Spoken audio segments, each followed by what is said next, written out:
गुरु साईनाथ महाराज की जय। सद्गुरु श्री साईनाथ बाबूजी की जय।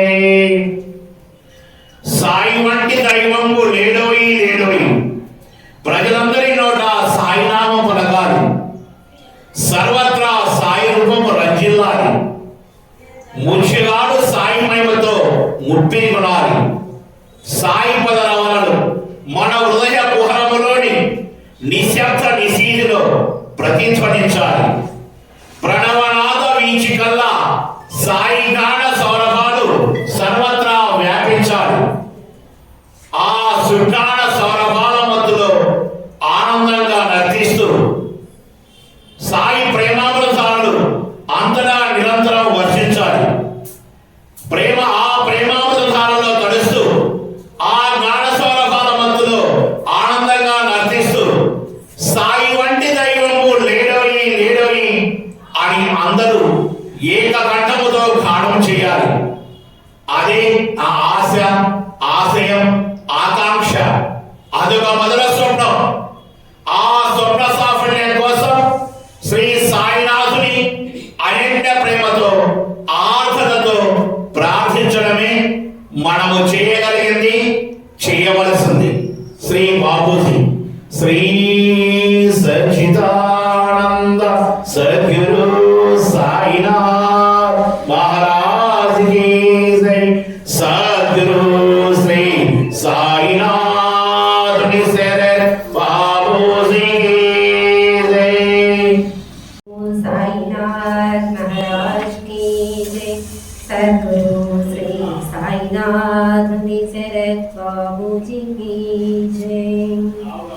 साई पदम వాల్యూమ్ 1 మొదటి తరువాయి శ్రీరామ విజయం. వాల్య ఈ విధంగా మనసులో బాధపడసాగాడు. దైవానుగ్రహం వల్ల లభించిన మానవ జన్మను సార్థం చేసుకోకుండా అజ్ఞానాంధకారంలో పడిపోయాను. కష్టపడి దున్నిన తన పొలంలో కలుపు మొక్కలు నాటిన వారికి గడ్డి కాక మరేమి దక్కుతుంది? లభించిన అమృత కలశంలోని అమృతాన్ని పేడ కుప్పపై పారపోసినట్లు, చింతామణిని ముక్కలుగా చేసి తూకం రాళ్ళుగా వాడినట్లు, కల్పవృక్షం ఇంటికి వెతుకొని వస్తే ముక్కలు చేసి బయటకు పారవేసినట్లు బలత్కారంగా ఆ కల్పవృక్షాన్ని వెనుకపోట్టి ముళ్ళ కంపను పెంచాను. రాజహంసను పారజోడి గుడ్లగూకను చేరదీశాను. అరటి తోటను నరికేసి జిల్లేడును పెంచాను.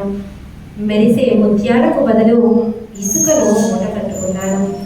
ఇలా పరితపిస్తూ భార్య తిరిగి వచ్చి కన్నీరు కారుస్తూ నారదుడికి ఆ సాష్టాంగ నమస్కారం చేసి దగ్గర కంఠంతో, స్వామి నాకు నీవే దిక్కు, నీ దయ అనే నౌకలను ఈ పాప సముద్రం నుంచి తరింపచేయి.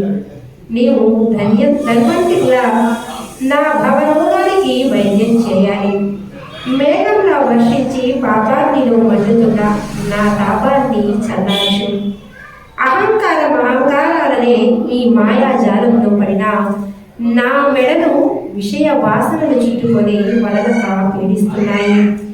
ఈ దేహంలో వేరే మోహం వల్ల ఒక్క క్షణం కూడా నాకు మంచి ఆలోచనలు, భావనలు కలగడం లేదు. క్రోధమనే మహిషాసురుడు, కామమనే భేదాలను నన్ను అనగదొక్కారు. ఆశ అనే మాయలాడి తగులుకొని నన్ను వదలటం లేదు. వీటన్నిటి చేత నేను భ్రష్టునైపోయాను. పంచాక్షరి మంత్రంతో సకల పాప చింతలను పారద్రోలి ఓ బ్రహ్మానందన, నీ చరణాలే నాకు శరణు అని వేడుకున్నాను. అష్ట విధాలైన సాత్విక భావాలు కలిగి ముక్తి పొందిన నారదుడు ముందు లోక నిదానం చేసి ఆపై ఔషధం ఇచ్చే నిపుణుడైన వైద్యునిలా మంత్రోచ్చారాన్ని కుసంస్కారి అయిన వాల్య అనే రోగికి మద అనే మంత్రాన్ని జపించమని ప్రేమతో ఉపదేశించాడు. ఆ తారక నామాన్ని భక్తి శ్రద్ధలతో జపిస్తూ తదేక ధ్యానంలో మునిగిన వాల్య చుట్టూ కాలక్రమంలో పుట్టలు పెరిగాయి. అయినప్పటికీ దేహస్ఫురణను విస్మరించిన అతని ధ్యానం కొనసాగింది. మహాఘాతకుడైన వాలియా చుట్టూ పెరిగిన వృక్ష ఛాయలో నిలబడి నారద మహర్షి ఆ జపకోశ విన్నాడు. పుట్ట నుంచి వస్తూ ఉన్న ఆ రామనామ మధుర జపధ్వని విని జరిగినదంతా తెలుసుకొని పుట్టను తొలగించి వాల్యాను తట్టి లేపి బాహ్యస్మృతిని కలిగించాడు.